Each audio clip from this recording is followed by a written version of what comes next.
If an inspector were describing the condition of asbestos in a given so-called homogeneous area, in this case area 1, these kinds of items are the ones he would have to fill in.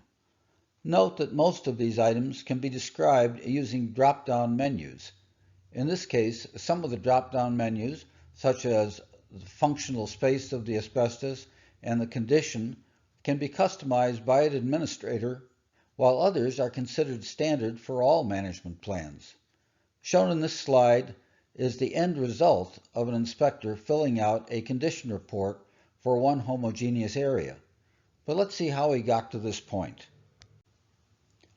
As mentioned above, the selection of homogeneous functional spaces can be customized by the administrator in order to define the choices the inspector makes in describing a homogeneous area.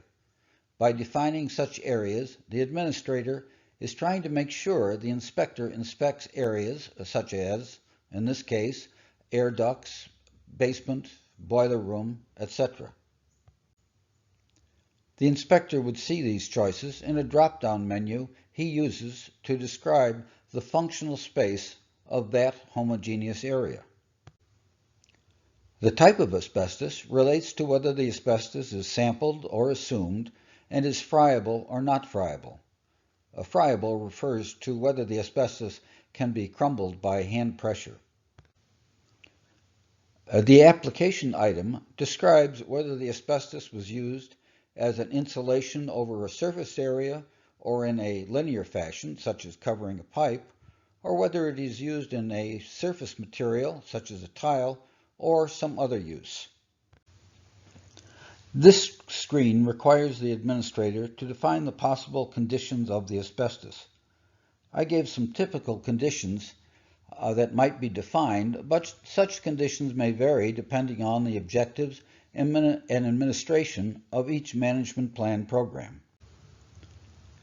Inspectors use the condition drop-down menu when he or she makes a decision regarding the condition of the asbestos in this homogeneous area.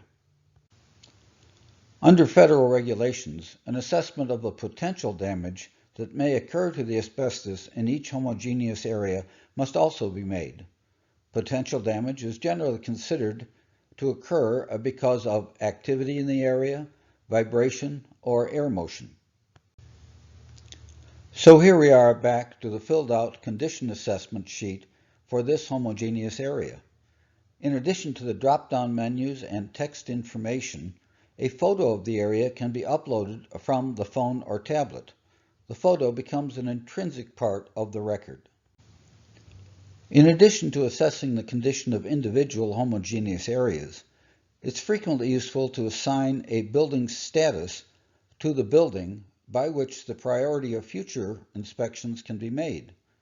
Such a status assignment can easily be recorded for future reference using a mobile application. The status selected by the inspector can be used by the administrator to determine the priority of reinspection among the array of buildings under his or her responsibility. This screen shows the complete set of information for a building inspection. The top of the screen indicates the inspector judged that there was a change in condition of asbestos from the last inspection. In the homogeneous area section of the screen, the inspector has recorded the condition of 3 homogeneous areas, number 15, number 25, and number 33. The middle section of the screen is designed to report on the chain of custodies of samples taken during the inspection. One of the advantages of using mobile applications to record the judgments of inspectors regarding the status of a building is that the administrator can use the electronic database to list buildings that may require further attention. In this case, all of the buildings with a change of condition status can be identified.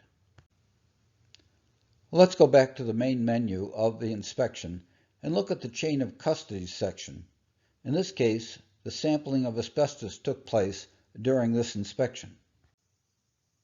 The chain of custody screen indicates both the type of samples taken, who collected the samples, when the samples were taken, and when they were passed to a third party. Maintaining a record of the chain of custody of samples is an important regulatory requirement. Documenting such a chain can be a time-consuming process for the inspector using paper records.